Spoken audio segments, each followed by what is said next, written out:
हमारे चैनल को सब्सक्राइब करें और बेल आइकन दबाएं।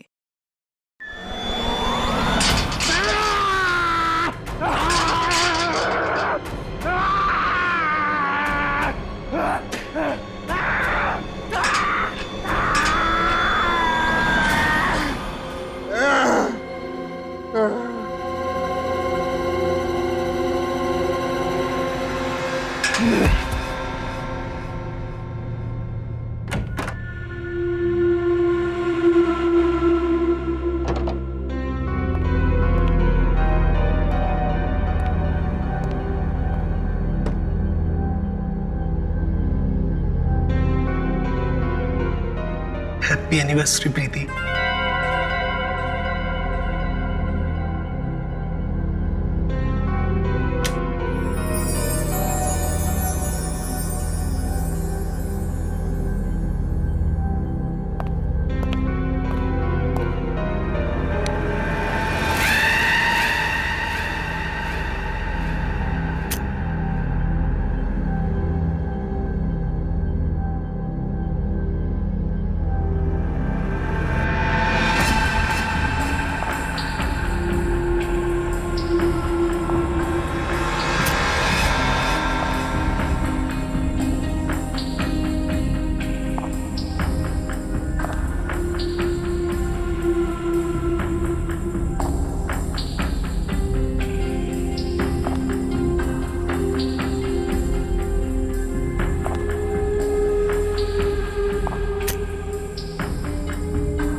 क्या बात है प्रीति,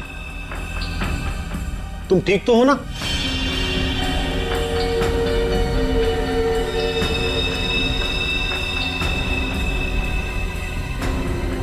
तुम कुछ बोलती क्यों नहीं?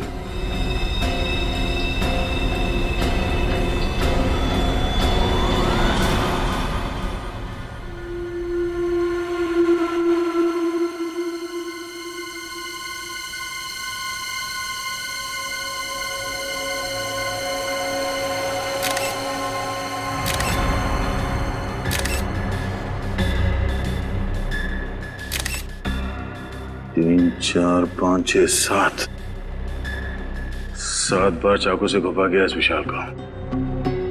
एक पत्नी अपने पति को इतनी बेरहमी से मारेगी, वो भी शादी के सालगिरह के दिन, यकीन ही नहीं हो रहा है। हाँ सर, इसकी लाश को देखकर लग रहा है इसकी पत्नी बहुत नफरत करती होगी इससे।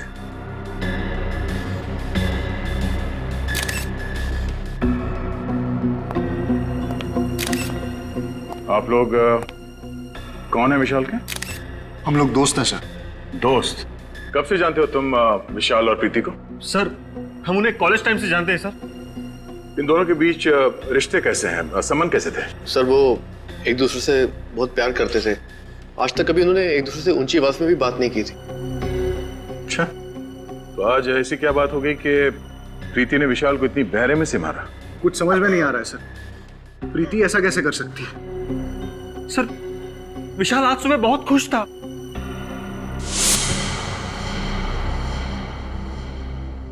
हैप्पी एनिवर्सरी प्रीति। मैं दुनिया का सबसे खुश नसीब पति हूं जो मुझे तुम्हारे जैसी बीवी मिली। काश आने वाले हर जन्म में तुम मेरी ही बनकर रहो। क्या बात है, बीवी की फोटो के साथ इतनी रोमांटिक बातें हो रही है।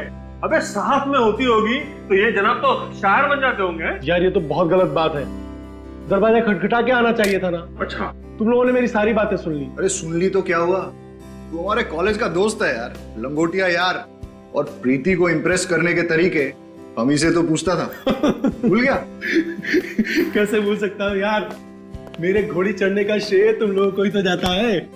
वो बात तो है, और इसीलिए आज हमें पार्टी चाहिए। हाँ पार्टी। हाँ, तेरी वेडिंग एनिवर्सरी की पार्टी यार। यार प्रीति से पूछना पड़ेगा। क्या बात कर रहा है यार, उसे पूछने की क्या जरूरत है? अरे सरप्राइज दे देते उसको, वो खुश हो जाएगी। आइडिया तो अच्छा है, ठीक कह रहा है तू। मैं भी कुछ ऐसा ही सोच रहा था, है ना? तो आज रात 10 बजे पार्टी पक्की। Done done done done done. और फिर जब हम अंदर घुसे तो हमने देखा विशाल जमीन पे पड़ा हुआ था और प्रीति उसके पास बेहोश थी। और हाँ, प्रीति के हाथ में एक चाकू था, खून से सना हुआ।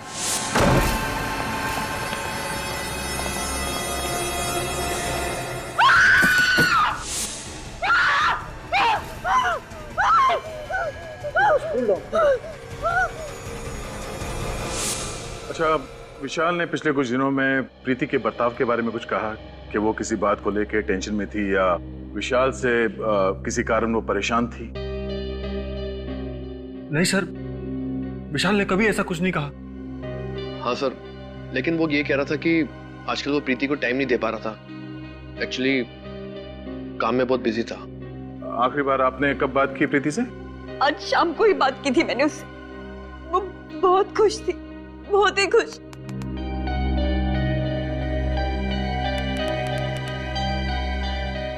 सर, प्रीति, प्रीति, प्रीति, क्या हुआ था यहाँ पे? प्रीति, तुम ठीक हो?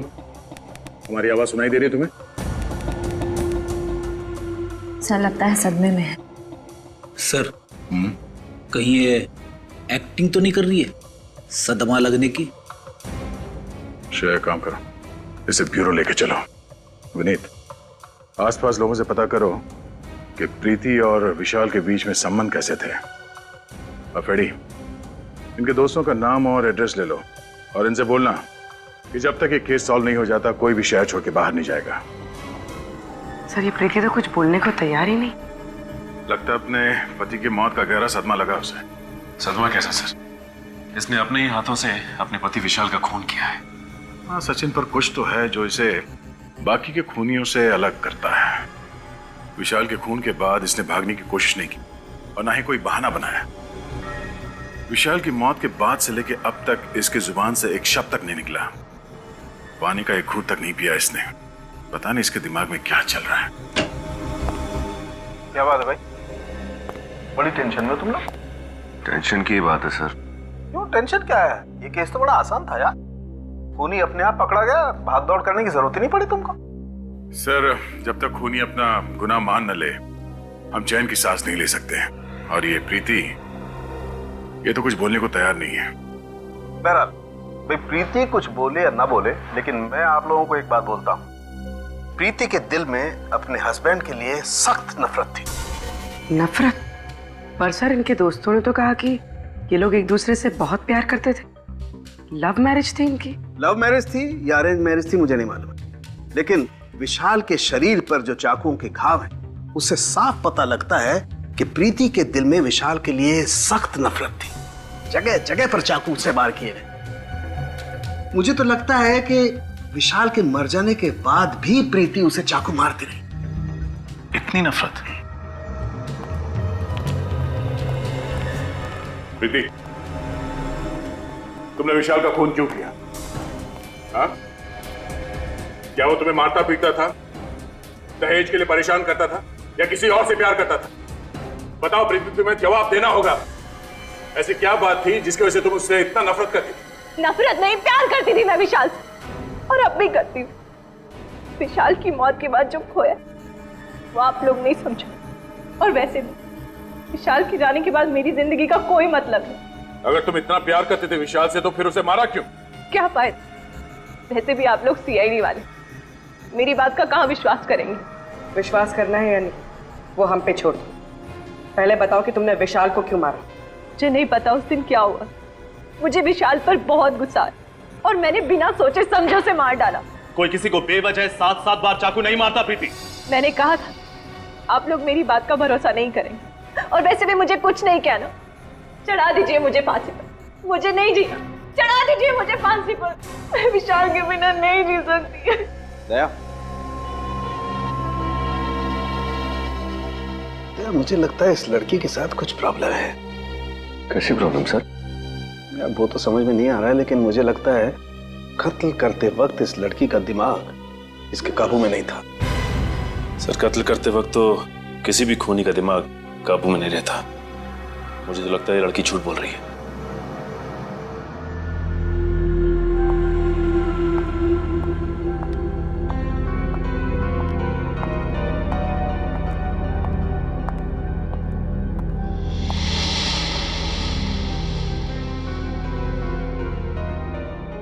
आ गई तुम?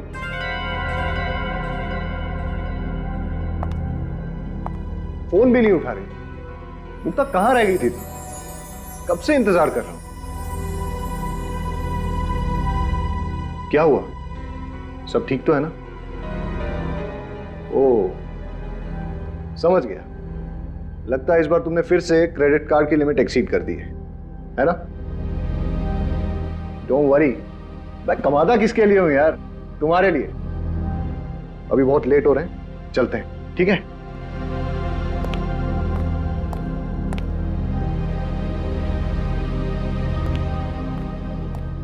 चलो, कम कम।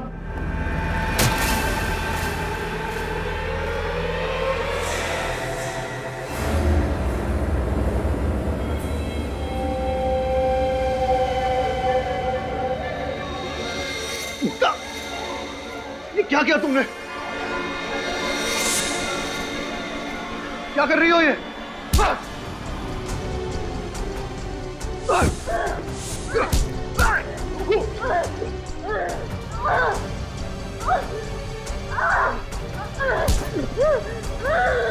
पागल हो गई हो? आवाज छोड़ो मुझे, उठाओ सिक्योरिटी।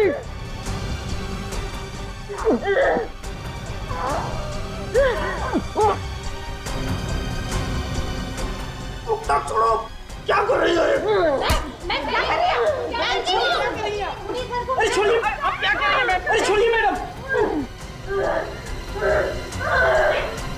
ठीक तो है ना सर? मुक्ता, ये क्या कर रही हो? पागल हो गई हो? होश में आओ।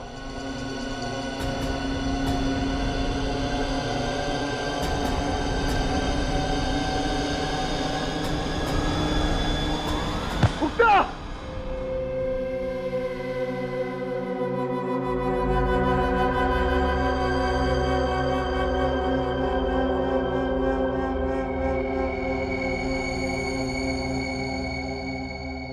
मुक्ता, अब कैसी हो तुम? मुझे माफ कर दो चेतन। पता नहीं मुझे क्या हो गया था जो मैंने तुम्हारे साथ ऐसा बर्ताव किया। इतनी चोट पहुंचाई है मैंने तुम्हें। अरे कोई चोट नहीं आई मुझे। देखो देखो, एकदम हट्टा कट्टा हूं मैं। हाँ, लेकिन मुक्ता आपने ऐसा किया क्यों? आपको ऐसे अचानक गुस्सा आने की वजह? मैं तो खुद हैरान हूँ, मुझे कभी गुस्सा आता ही नहीं है सर। और फिर बेवजह इतना ज्यादा गुस्सा कैसे आ गया, मुझे कुछ समझ में नहीं आ रहा। मुक्ता ठीक कह रही है सर, मैंने इसे आज तक किसी से ऊंची आवाज में बात करते हुए नहीं देखा। गुस्सा होना तो बहुत दूर की बात है।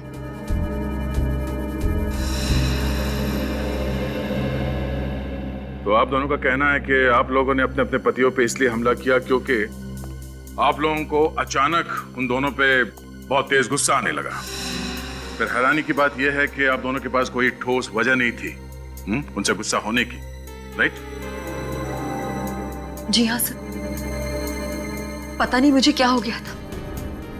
वो तो शुक्र है भगवान का कि चेतन को कुछ हुआ नहीं, वरना मैं अपने ही हाथों अपने आप को विधवा कर लेती। 2 दिनों के अंदर ऐसे 2 हादसे होना कोई इत्तेफाक तो नहीं हो सकता। जरूर कोई बड़ा कारण है इसके पीछे जो इस वक्त हमें दिख नहीं रहा।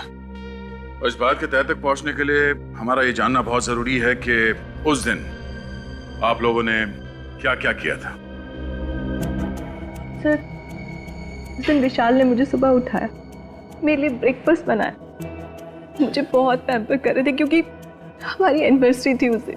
फिर उनके ऑफिस जाने के बाद मैं तैयार होकर बाजार गई। वहां मैंने विशाल के लिए एनिवर्सरी गिफ्ट खरीदा। उन्हें म्यूजिक बहुत पसंद था, इसलिए मैं उनके लिए स्पीकर्स लेकर आई और फिर मैं घर चली आई। अच्छा ये बताइए, उस दिन आपने बाहर कुछ खाया था? नहीं, मैंने लंच घर पर ही किया था। उसके बाद क्या हुआ?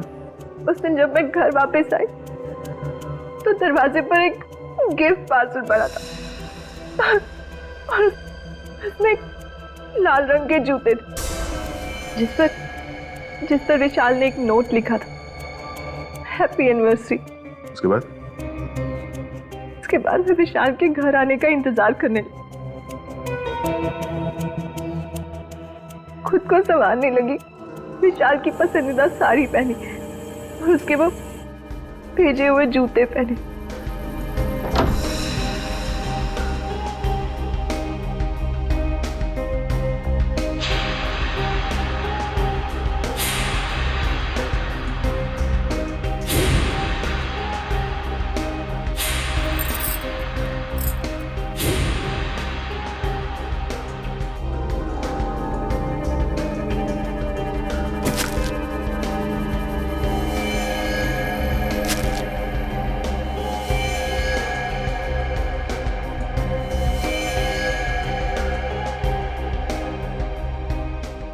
और जब वो घर लौटे तो मैं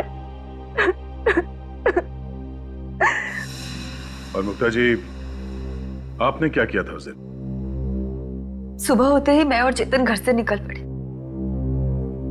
वो अपने ऑफिस चले गए और मैं अपने बैंक का काम खत्म करके मार्केट में ही घूमने लगी।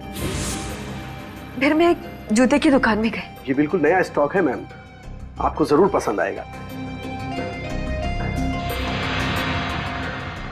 ये है तो बहुत प्यारे, लेकिन क्या आपके पास इनमें लाल कलर है? नहीं मुक्ता जी, लाल कलर के जूते आउट ऑफ स्टॉक है। भाई साहब, मैं पार्टीज में ना सिर्फ लाल कलर पहनती हूँ, मंगा दीजिए ना। अरे क्यों नहीं मुक्ता जी, आपके लिए क्यों नहीं मंगवाऊंगा। मुझे शाम तक का वक्त दीजिए, मैं लाल कलर का जूता आपके घर पे भिजवा दूंगा। ठीक है, लेकिन 4 बजे तक भिजवा दीजिएगा। ओके? वही जूते पहन के मैं चेतन के ऑफिस गई और फिर ऑफिस। अच्छा ये बताइए कि आपने बाहर कुछ खाया पिया था क्या? जी हाँ, मैंने और चेतन ने लंच बाहर ही किया था। बोली, इन दोनों को अंदर ले जाओ। आई।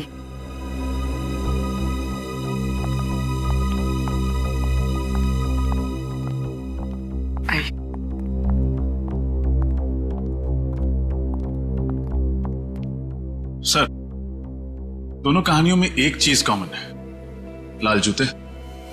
हाँ रजत, तो इन लाल जूते में ऐसी क्या बात हो सकती है? मगर सर, प्रीति को ये लाल जूते उसके पति ने गिफ्ट किए थे और मुक्ता को दुकानदार ने होम डिलीवरी की थी।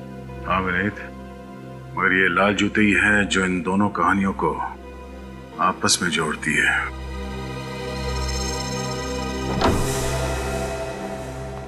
घर की अच्छी तरह से तलाशी लो, देखो लाल जूते कहीं मिलते हैं क्या।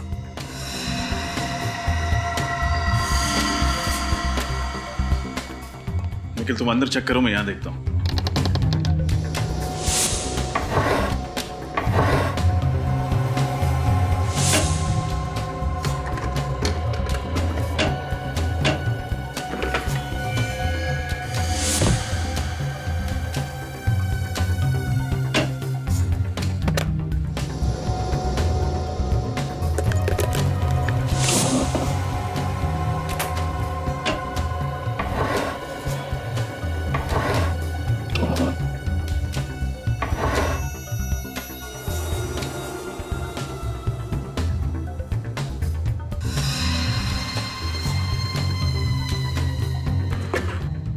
यहाँ तो कोई लाल कलर की लेडीज शू नहीं है।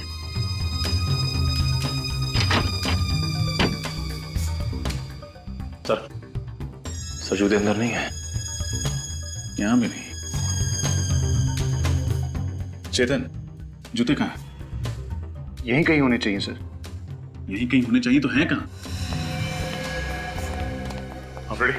नहीं सर, यहाँ पे तो नहीं है। सर, बेडरूम में भी जूते नहीं मिले। सर यहाँ भी नहीं मिले।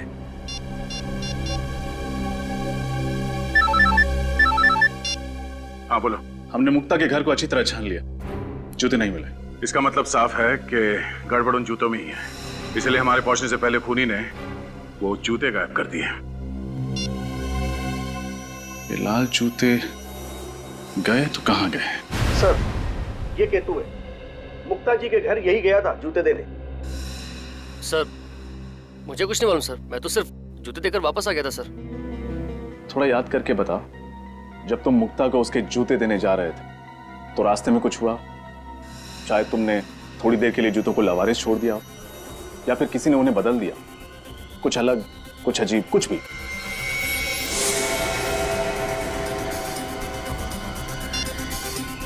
हेलो, हाँ सर, एड्रेस मिल ही नहीं रहा है। कौन सा पता देकर रखा है? मिल ही नहीं रहा है। अरे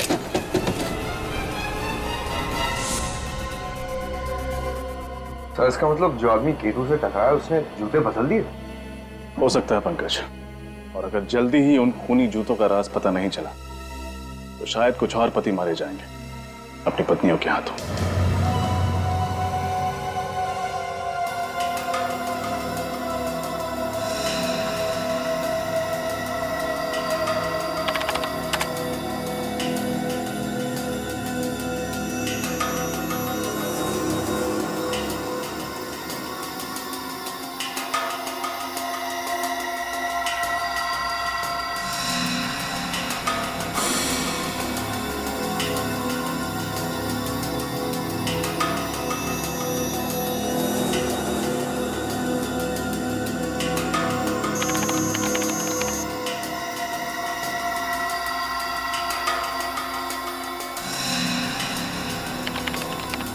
आप लोग अब उठ सकते हैं।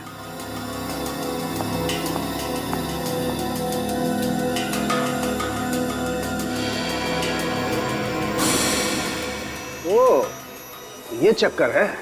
क्या चक्कर है डॉक्टर साहब? अभिजीत, मुझे खूनी का पता लग गया है। कौन है सर? जूते।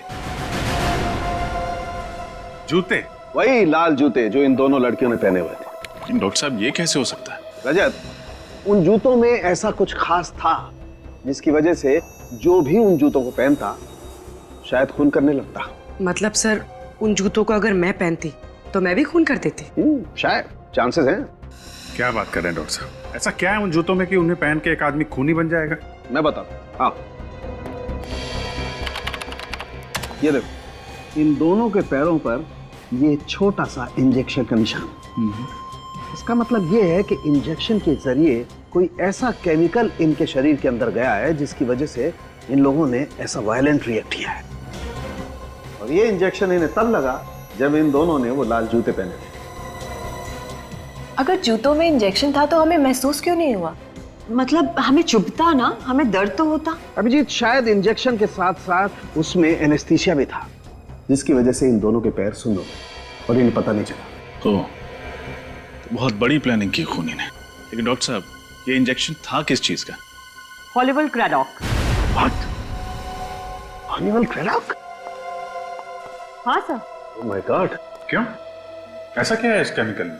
ये एक ऐसा केमिकल है अभिजीत, जो अगर इंसान के शरीर में चला जाए तो उसका ब्लड प्रेशर बहुत हाई हो जाता है, उसके दिमाग में तूफान मचने लगता है, उसे इतना ज्यादा गुस्सा आने लगता है कि वो अपने होश में नहीं रहता, बहुत ही हिंसात्मक, वायलेंट हो जाता है, और ऐसी हालत में वो किसी का खून भी कर सकता है। मतलब सर, बहुत ही खतरनाक केमिकल है। हाँ मीने, इसीलिए इस केमिकल पर बैन है। कई देशों में तो इस केमिकल को जानवरों पर इस्तेमाल किया जाता है, ये पता लगाने के लिए कि आखिर वो जानवर कितना वायलेंट हो सकते हैं। डॉक्टर साहब, ये बॉडी में जाने के बाद इस केमिकल को कितना टाइम लगता है असर दिखाने में? ज्यादा से ज्यादा 10 मिनट। 10 मिनट?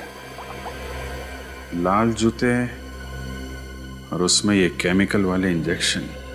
सर, एक बात तो तय है, खूनी ने प्रीति और मुक्ता के बारे में अच्छे से रिसर्च की थी। वो जानता था कि मुक्ता का पसंदीदा जूतों का ब्रांड कौन सा है, इतना ही नहीं रजत, खूनी को अच्छी तरह से मालूम था कि कौन सा वक्त सही है उन दोनों के लिए अपने पति विशाल और चेतन को मारने के लिए। हाँ सर, अगर ये खून करने की कोशिश इन लोगों ने उस वक्त की होती जब वहां लोग मौजूद थे, तब शायद इनका प्लान फेल हो जाता। बिल्कुल हो जाता कि वहां पे मौजूद लोग विशाल को बचा लेते। असली खूनी को अच्छी तरह से पता था कौन से वक्त पे इस जुर्म को अंजाम देना चाहिए। सर, ये प्रीति और विशाल का घर में अकेला होना तो समझ में आता है, लेकिन मुक्ता तो चेतन के ऑफिस में गई थी ना, तो उसे कैसे पता चला कि चेतन ऑफिस में किस वक्त अकेला रहने वाला है? इस मुक्ता से ही पूछ लेते हैं। सर, कुछ पता चला ये सब कौन कर रहा था? अभी तक तो नहीं, पर आप लोग चिंता मत कीजिए, बहुत जल्दी असली गुनहगार हमारे सामने होगा। मुक्ता जी, एक बात बताइए, आप ठीक उसी वक्त कैसे पहुंची चेतन के ऑफिस में जब वो बिल्कुल अकेला था? सर, मैं तो 4 बजे जाने वाली थी, लेकिन इनका फोन आया था कि मैं 4 बजे ना जाके 6 बजे जाऊं। ये मीटिंग में बिजी थे। मतलब चेतन ने तुम्हें खुद 2 घंटे देरी से आने के लिए कहा? क्या कह रही हो मुक्ता? मैंने तुम्हें ऐसा कोई फोन नहीं किया था। मैं तो खुद हैरत में था कि इसे आने में इतनी देर क्यों हुई। अगर आपने फोन नहीं किया तो फिर किसने किया? ये फोन कॉल आपके मोबाइल पे आया था? नहीं सर, मेरे लैंडलाइन पे आया था। सचिन, पता करो 24 तारीख दोपहर 4 बजे के आसपास इनके लैंडलाइन पे किसका फोन आया था। अच्छा, आपने कहा कि लाल जूतों को पहनने के बाद आपको अचानक गुस्सा आया। ये लाल जूते की डिलीवरी कब हुई थी आपके पास? सर, जूते की डिलीवरी उसके दिए हुए टाइम से बहुत लेट हो गई थी। मैं गाड़ी में बैठ के ऑफिस के लिए निकल ही रही थी, तब जूते वाला आया था। और वो जूता पहना कब आपने? इनके ऑफिस के नीचे सर। जूते चेंज करके ही मैं ऊपर गई थी। लेकिन सर, अगर खूनी चाहता था कि मुक्ता नए जूते पहनकर ऑफिस जाए, तो वो आखिरी मिनट तक इंतजार क्यों करता? मतलब ये भी तो हो सकता था कि मुक्ता नए जूतों को गाड़ी में ही रहने देती और पुराने जूतों में ही चेतन से मिलने चली जाती। हो सकता रजत, पर उस दिन ये दोनों पार्टी में जाने वाले थे, तो शायद मुक्ता कार में जूते पहन लेती और खूनी के पास अच्छा मौका भी था चेतन को मारने का, है ना, क्योंकि ये दोनों अकेले थे। पता नहीं हम दोस्तों के पीछे कौन हाथ धो के पड़ गया। हमने तो किसी का कुछ भी नहीं बिगाड़ा। चेतन, दिमाग पर जरा जोर डाली। कोई पुराना किस्सा याद आता है? कोई पुरानी दुश्मनी, छोटी ही सही, कोई भी नाम? आप लोगों को किसी पे शक नहीं है? नहीं सर। सर, ये जुर्म तो एक उलझी हुई पहले की तरह होता जा रहा है। अगर इनका कोई दुश्मनी नहीं था, फिर कौन ऐसा होगा जो इतनी गहरी साजिश रचेगा इन दोनों को मारने के लिए? ये सब कुछ एक सोचा समझा हुआ प्लान है। खूनी ने ऐसा वापरा जैसे शतरंज के खिलाड़ी घोड़ों और ऊंट को वापरता है। हाँ सर, खूनी ने ये सब उन जूतों के जरिए किया है, उनमें इंजेक्शन फिट करके। इसका मतलब है वो जूते ऑर्डर देख के बनवाए गए थे, तभी तो सोल के नीचे इंजेक्शन रखने का जगह बना पाया वो। सर, फिर तो खूनी लेदर मार्केट भी गया होगा चमड़ा खरीदने। बिल्कुल गया होगा। उन सारी दुकानों में जाके पता करो जहाँ पे ये जूते बनते हैं या फिर उन्हें बनाने के सामान बेचे जाते हैं। सर, उस नंबर का पता चल गया है सर। वो फोन चेतन ने नहीं बल्कि किसी अरुण कुमार ने किया था। अरुण कुमार? मुक्ता, आप किसी अरुण कुमार को जानती हैं? अरुण कुमार? नहीं सर, मैंने तो ऐसे किसी आदमी का नाम भी नहीं सुना। प्रीति, तुम? मैं किसी अरुण को नहीं जानती। शायद विशाल जानता हो। अगर विशाल जानते किसी को तो मुझे जरूर बताते। हाँ, अरुण कुमार। शायद एक अरुण था तो सही हमारे कॉलेज में, है ना? अरे नहीं, वो तो अरुण यशोधन था, अरुण कुमार नहीं। आप सब में से कोई भी अरुण कुमार को नहीं जानता, मगर वो आप सबको अच्छी तरह से जानता है। विशाल को क्यों मारा तुमने? मारा मतलब सर? विशाल? कौन विशाल सर? ये विशाल। अब कुछ याद आया? नहीं सर, इस आदमी को तो मैं पहली बार देख रहा हूं। अच्छा, इसे तो जरूर पहचानते होगे। नहीं सर, अब ये कौन है? ये चेतन है। चेतन बन के उसकी वाइफ को फोन करते हो और कहते हो चेतन को ही नहीं पहचानते। कमाल है। सर, मैं किसी और की वाइफ को क्यों फोन करूंगा सर? मेरी खुद की वाइफ है फोन करने के लिए। झूठ मत बोलो। फोन रिकॉर्ड से हमें पता चला है कि कल शाम 4 बजे तुमने ही मुक्ता को फोन किया था। मुक्ता? सर मैं इनमें से किसी को नहीं जानता। कौन है ये सब सर? और कल 4 बजे? हाँ सर, 1 मिनट। मैं कल शाम को 4 बजे बाजार गया था और एक आदमी ने मुझसे फोन मांगा था एक कॉल करने के लिए। एक आदमी को दिया था फोन कॉल करने के लिए। बड़ी अच्छी कहानी बना लेते हो। मैं कहानी नहीं बना रहा हूँ, आप खुद सोचिए, अगर मुझे जुर्म करना होता तो मैं खुद का फोन क्यों इस्तेमाल करता? किसी पीसी या किसी और फोन से कॉल नहीं कर सकता था क्या? उस आदमी की शक्ल याद है तुम्हें जिसने तुमसे तुम्हारा फोन मांगा था? नहीं सर, थोड़ा जल्दी में था तो ज्यादा ध्यान नहीं दिया मैंने। ठीक है, अगर तुम्हारी ये कहानी झूठी निकली तो तुम अपने बच्चों को कहानी सुनाने लायक नहीं रहोगे।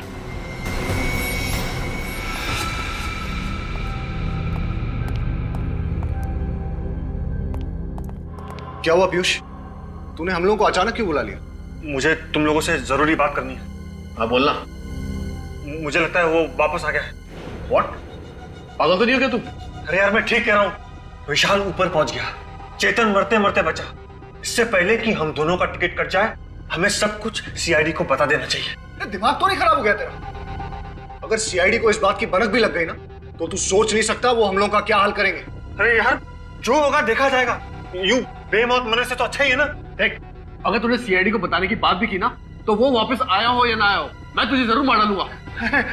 अरे मुझे बचा ले यार, मैं पागल हो रहा हूँ, पागल। मेरा दिमाग फट रहा है, दिमाग। मैं मरना नहीं चाहता, मैं मरना नहीं चाहता, मैं जीना चाहता हूँ, मैं जीना चाहता हूँ। पीयूष, तू घबरा मत, कुछ नहीं होगा हम लोगों को, सब ठीक हो जाएगा। डोंट वरी, हम तेरे साथ हैं ना। मैं मरना नहीं चाहता हूँ, मैं जीना चाहता हूँ, मैं मरना नहीं चाहता, मैं मरना नहीं चाहता, प्लीज हेल्प मी। कम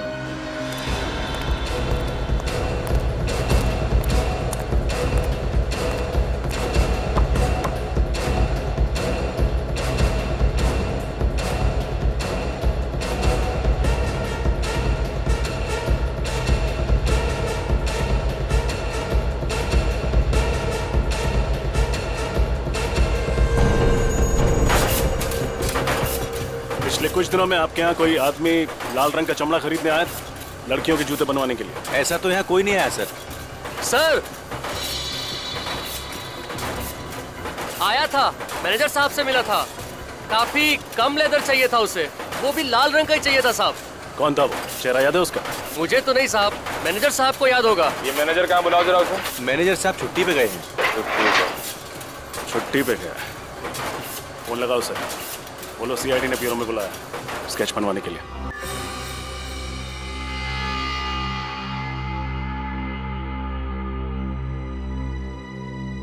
पांडुरंग दगड़ू सराफ। अरे पूर्वी, अरे तो यार, अरे पूर्वी, अरे वेरी गुड, तुमने तो कमाल कर दिया भाई।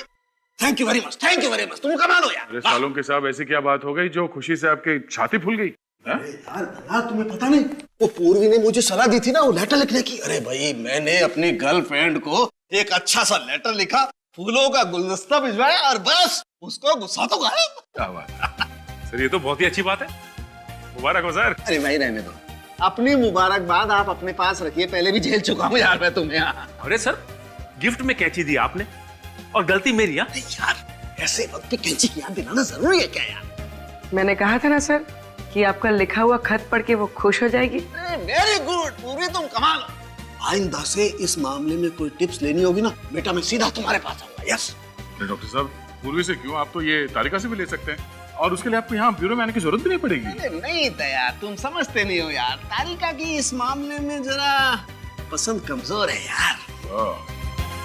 डॉक्टर साहब, अभिजीत के बारे में अगर कुछ कहना है तो मेरे सामने तो प्लीज आप। अच्छा, बुरा लगा ना, बुरा लगा, कोई बात नहीं है यार, मैं भी अपना वक्त बर्बाद नहीं करना चाहता ये डिस्कस करके यार। अरे मेरे पास टाइम नहीं है, मुझे फेशियल कराने जाना है यार। Sir, facial? और आप? क्यों, मैं फेशियल क्यों नहीं है?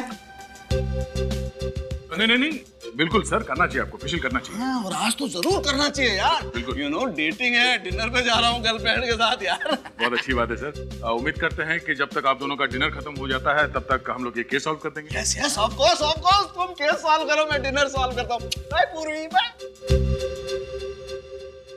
सर डॉक्टर साड़ुंकी भी कमाल के, उम्र 55 की, दिल बचपन का। अरे उनके सामने मत बोल देना, जीना हराम कर देंगे तुम्हारा।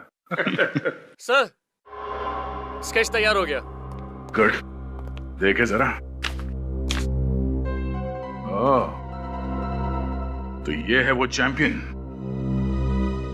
अब इस चैंपियन का अच्छा वक्त शुरू होगा।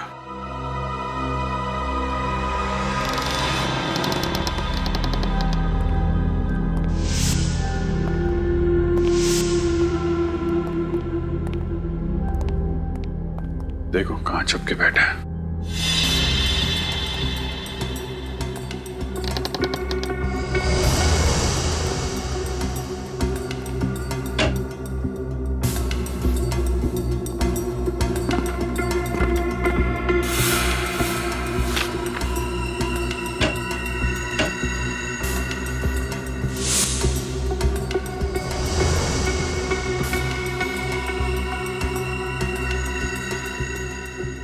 ये किसकी नोट है?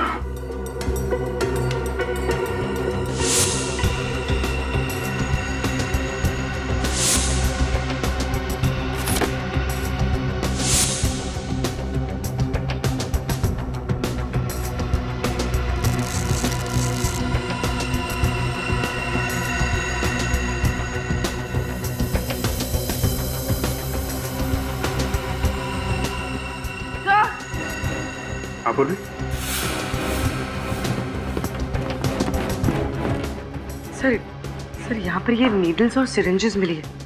सर ये वो केमिकल जो जूतों में इस्तेमाल किया गया था, और सर ये जेल जो पैरों को सुन्न करने के लिए जूतों में डाला गया था। सर यहाँ पर ये लाल जूते भी हैं, और सर ये इंजेक्शन।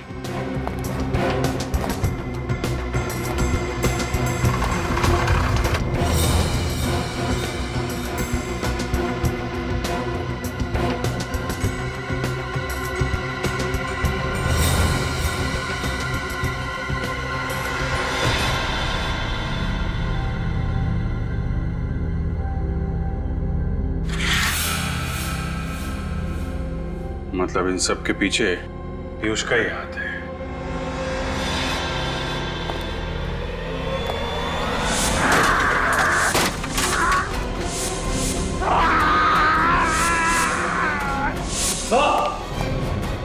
पूर्वी, सब कुछ उठा लो।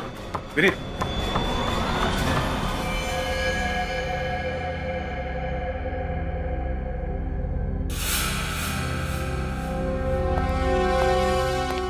सर पीयूष तो यहाँ मरा पड़ा है, लगता है इसने जहर पिया। My God। सर हमें तो लग रहा था यही सबको मार रहा है, फिर इस पीयूष को किसने मार दिया? इसका मतलब इसके साथ कोई और आदमी भी मिला हुआ था क्या?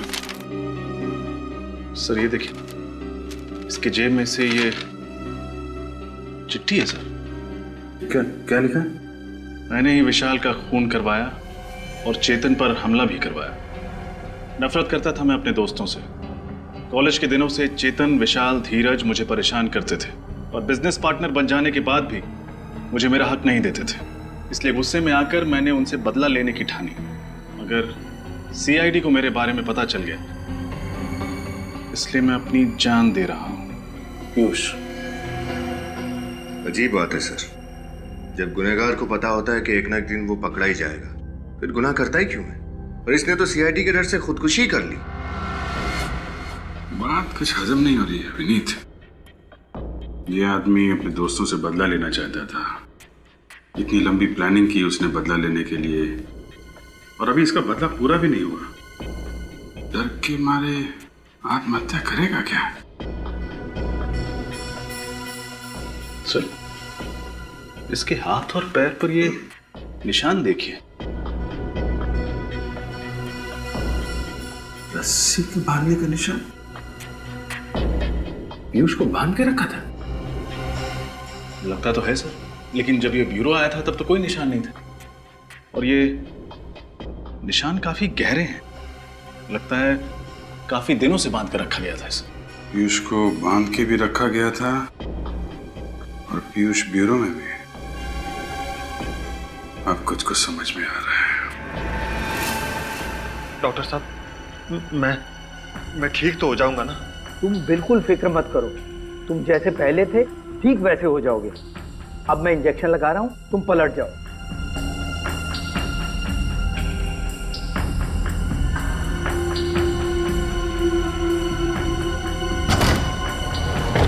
कौन हो तुम लोग? सीआईडी, पीछे हटो। चेहरा बदलवाया जा रहा है, हैं? चेहरा चाहे पीयूष का हो या अमित का, अंजाम तो फांसी ही है। ये क्या बकवास कर रहे हैं आप लोग? ऐसी कोई बात नहीं है, जाने दीजिए मुझे। कहाँ जा रहे हो? चेहरा नहीं बदलवाओगे?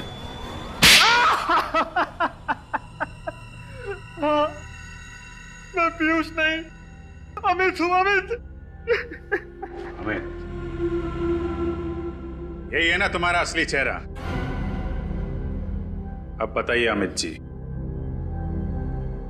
क्यों मारा अपने दोस्तों को तुमने? हैं? दोस्तों के नाम पे धब्बा थे वो लोग, धब्बा। क्यों? ऐसा क्या किया था उन लोगों ने तुम्हारे साथ? उनकी वजह से मैं खूनी बना। मैंने अपने हाथों से सपना की जान ले ली। कौन सपना? सपना मेरी प्रेमिका।